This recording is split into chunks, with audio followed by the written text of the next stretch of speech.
Good evening, it's 8 o'clock. I'm Sally Baudet, live from Johannesburg. In your top stories tonight, 3 people arrested after a JMPD officer shot dead in Hillbrow this afternoon. The Mayor of Tshwane and the Justice Minister at loggerheads over safety compliance in Pretoria. The state capture inquiry will not allow the Guptas to testify from Dubai, but Duduzane Zuma will be allowed to cross-examine Mcebisi Jonas. Shot dead in broad daylight.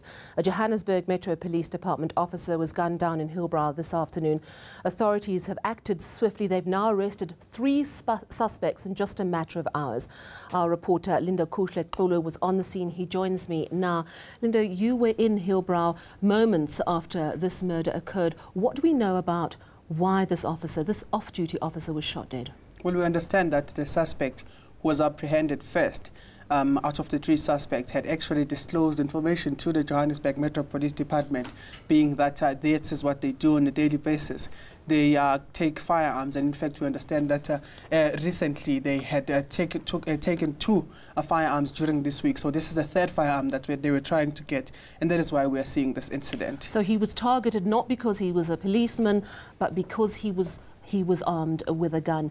There was an immediate code red on the part of the police. Please explain this to us, because suddenly that area was flooded with hundreds of police cars.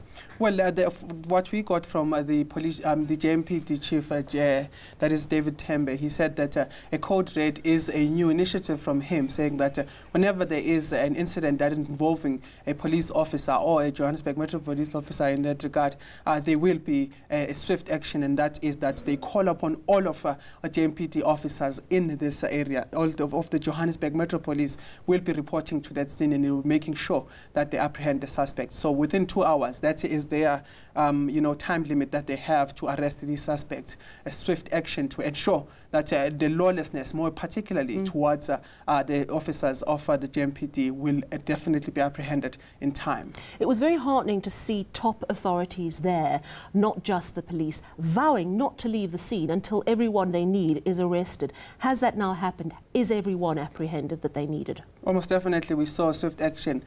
Swift response from the leaders of the Johannesburg Metro, from the Johannesburg. And one of the things they said is that we've just lost their civil servants, and we cannot allow to lose any more lives. And we understand that later on there were 3 people that were apprehended, and 2 people that were apprehended. Now, we've got those visuals of you earlier when you were chatting to everybody. Could you just give us an idea of the atmosphere? How did the police respond? It must be terrible when one of their own in particular is gunned down. Well, it's definitely the first time seeing it myself, seeing a lot of Johannesburg Metro Police officers even shedding tears in that space. But we understand that there were about 200 vehicles from the Metro Police Department that had responded to that scene to ensure that they respond swiftly to the scene and apprehend those suspects. But most definitely an emotional one from some of the uniform-wearing members in that space. Linda, thank you so much for coming in to tell us about that story. Quite a dramatic and very heartbreaking afternoon. Of course, 3 people arrested after that JMPD officer was gunned down in Hillbrow this afternoon. Let's move now to Pretoria. Protests, prayers and evacuations in the city of Tshwane. Mayor Solim Zimanga is standing by his decision to shut down the head office of the Department of Correctional Services. And why? Their failure to comply with safety regulations. Meanwhile, less than 2 kilometres away, public servants at the National Health Department are refusing to work in a building they say is a danger to their lives. Slindela Masikane reports. The nerve centre of the justice system shut down. The Department of Correctional Services is the latest building to be evacuated for serious breaches in fire and emergency evacuation regulations. The building, which has 32 stories and more than 1,000 occupants, does not have any firefighting water inside, smoke detectors or alarms. The issue relating to the Joburg incident may well have triggered his reaction. Maybe he reacted in panic. But the Justice Minister doesn't agree and wants the court to intervene. So where have staff been moved to in the meantime? Normal operations at center level where inmates are kept and where we even check the case profiles, everything is functioning properly there. But in the interim, we are using the Hosimampuru management area as a satellite head office where a number of critical services will be rendered. Just down the road, these were the scenes inside the National Health Department building. Public servants fed up with what they call inhumane working conditions. They're holding a prayer session, hoping for some divine intervention. The building is not safe. It's a very beautiful building, our own house of horror. The things that we're experiencing here, the level of carbon monoxide and dioxide that we are breathing, we're presenting with different signs and symptoms of headaches, sinusitis, bronchitis, all those things. The department says the matter is before the courts. The ministry, together with the public works, have never had a problem with the legitimate grievances of the workers. All we are saying is that the workers have no right to intimidate anybody or to damage property. This is government, and we are in a government. 2 weeks ago, there were 2 separate incidents of arson on the 14th floor and in the basement. Union Nahawu has filed for a declaratory order. They want the Labour Court to protect public servants from working in dangerous conditions. They also want an interdict to stop government from applying the no work, no pay principle while workers are not entering unsafe buildings. Slindelo Masigan, Pretoria. No special treatment. Play by the rules and you will get a chance to cross-examine your accusers. That was the message today from the State Capture Commission. The Guptas will not be allowed to testify from overseas, but Duduzane Zuma, who is prepared to testify in person in South Africa, will be able to cross-examine Mcebisi Jonas. And the inquiry wants former President Jacob Zuma to submit an affidavit in response to the testimony against him. Aldrin Sampier reports. We have a commission that is sitting, investigating the state capture. Is the state captured?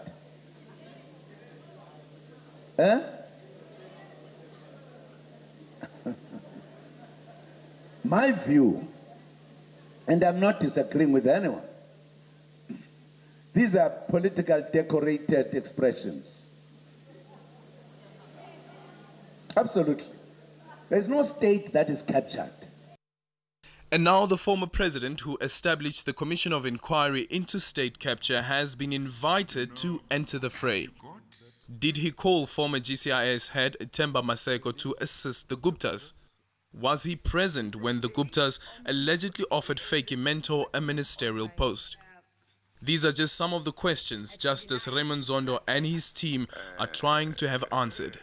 I have extended that invitation to the former president to assist the commission by considering to deposing to an affidavit and deal with those 2 aspects. Previous attempts to secure Zuma's version have been futile, as was the case when the former president sat down with the then public protector Thuli Madonsela. Would the answers that you give me after I have given you an opportunity to reflect differ from the answers that you've given to the media? No, I would not offer a different one. I wouldn't offer a different one. So why do you want to defer it then if you're going to give me the exact answer you've given to the media? No, as I say, giving an answer to a journalist or to somebody is different than giving an answer to a public protector. Now we wait to see how the former president will respond to Zondo's efforts. Another critical question is what impact will Duduzane's cross-examination of Mcebisi Jonas have on the criminal trial against the former president's son? And what will South Africans make of the Commission's final findings in the absence of the testimony of the main protagonist in the state capture saga? Aldrin Sampier, Johannesburg. And just a little earlier this evening, the former president responded to the request from the state capture inquiry. In a statement, he says he set down the rules of the commission, and they were set down in such a way that he elected not to cross-examine any witnesses, and therefore he should not need to give an affidavit responding to any witness testimony. However, he did say that he will apply his mind to the request and consider the invitation. In other news, Police Minister Mcebisi has confirmed a suspect accused of murdering former ANC Youth League Secretary General Sindiso Magaqa has appeared in court. Magaqa was shot dead in Mzimkhulu last year. Mcebisi says more arrests are imminent. He was briefing the media on political killings in KwaZulu-Natal today. That person appeared in court today, charged, well linked, is not the last one. We are still hunting some other people that will be linked. But those cases, they tell us one thing, that this team, in a short time, has done good work. Out of the people that have been arrested, 3 of them have been sentenced, 1 to 10 years, 1 to 15, 1 to 18 years. They are in prison as of now. We speak in the last 2 months. That's a work that has been done. Moving now to the northwest, and today a teacher was stabbed to death in Zeerust, allegedly by a 17-year-old pupil. Now, the teacher was invigilating a matric exam when the grade 10 pupil allegedly attacked him. The suspect has since been arrested. Now, the attack comes a day after a pupil pulled a gun on a teacher in Eldorado Park in Gauteng. Here's Northwest Police spokesperson Sam Tselanyane on the murder of the Zeerust teacher. What I can confirm right now is that the student is currently being assessed by the social workers. And as soon as they are done with the student to assess him, he will then be charged with murder, and he will appear before the Lihoro Magistrates Court. Still ahead on eNews, some good news on the business front, your sport and weather, and this sad goodbye to a great man. Ghana honours the late former UN Secretary General Kofi Annan with a state funeral.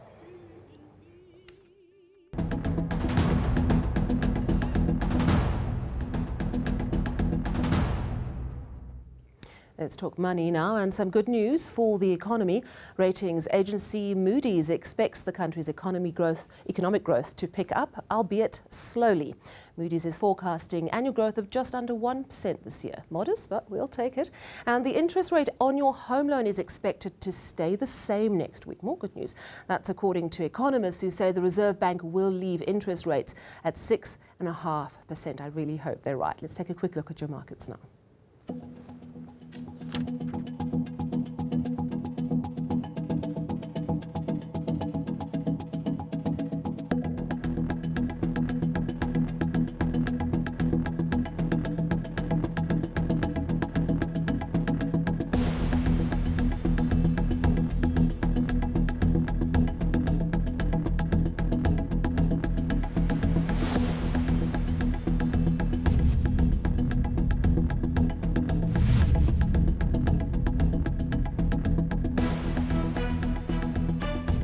International news. Ghana has bid farewell to one of its first sons. Former UN Secretary General Kofi Annan was given a state funeral today.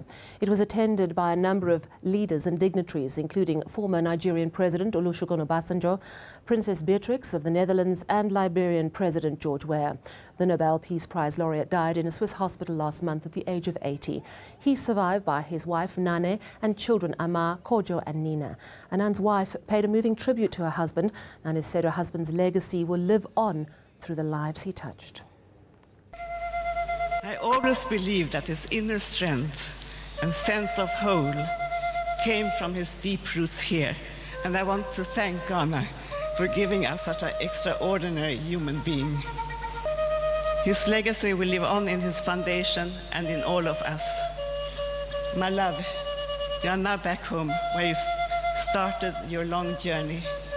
May you rest in peace, but may your wisdom and compassion continue to inspire us and guide our steps wherever we are. Thank you. After the break, we go to Candice at our weather centre for your live weather report. She's standing by very patiently. And then you're going to love this one, Jeff. He may have retired from the Olympic track, but Usain Bolt is still sprinting. But this time, it's through thin air.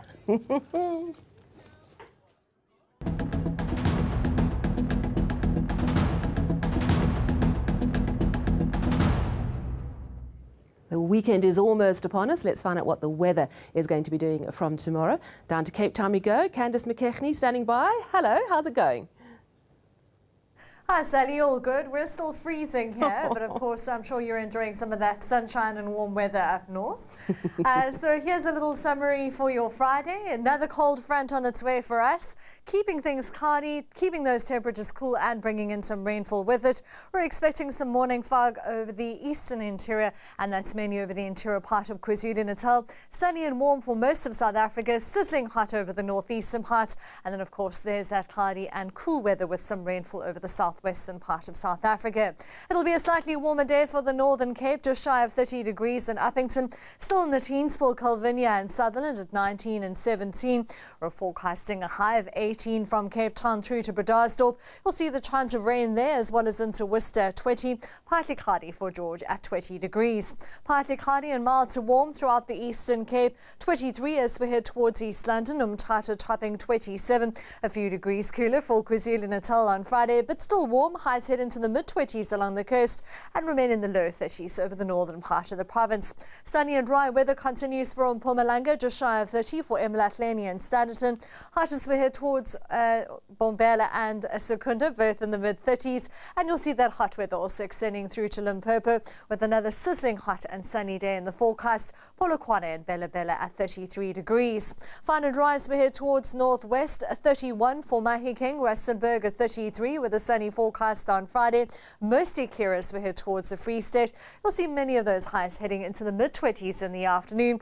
Zastron at 1 and 22. Gauteng can expect a sunny end to the work week with a hot afternoon. Pretoria topping 32 degrees with the rest of those highs hovering around the 30-degree mark into the afternoon. Now that hot weather continues as we head towards the weekend with maximum temperatures still remaining in the 30s. Cloudy and wet as we head towards KwaZulu-Natal, partly cloudy and mild to warm over the western part of South Africa for the weekend. You'll see that rain settling in for KwaZulu-Natal whilst temperatures remain hot and things remain sunny for Gauteng.